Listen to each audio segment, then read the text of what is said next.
Article 6 is the appropriation for the fiscal year 2025 general fund. This fund funds all of our government operations with the exclusion of the Ambulance Enterprise Fund, Sewer Enterprise Fund, and the PEG Enterprise Fund, which appear on the warrant as separate articles. In fiscal 25, the general fund budget totals $48.9 million.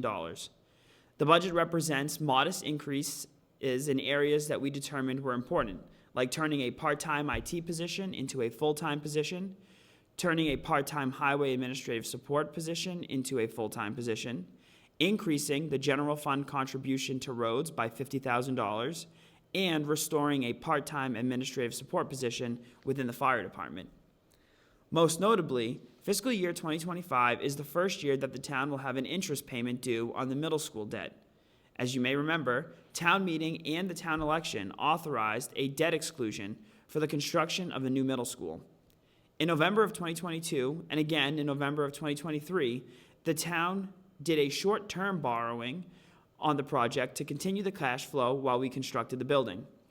In November of 2024, our last short-term borrowing will mature, at which point $1.2 million in interest will come due, and at also which point the town will roll all of that into a permanent long-term bond. That bond is a 30-year bond, and as the Select Board and Finance Committee have previously agreed, for each year of the 30-year borrowing, the town will contribute $1 million from the operating budget to lower the impact on residents.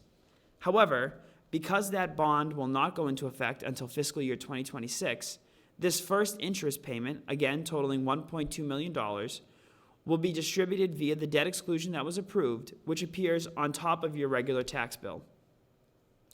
In fiscal 26, when the first long-term debt, principal, and interest payment comes online, the general fund budget will include a $1 million contribution as previously agreed upon. Also included in the warrant is our revenue projections for fiscal year 2025.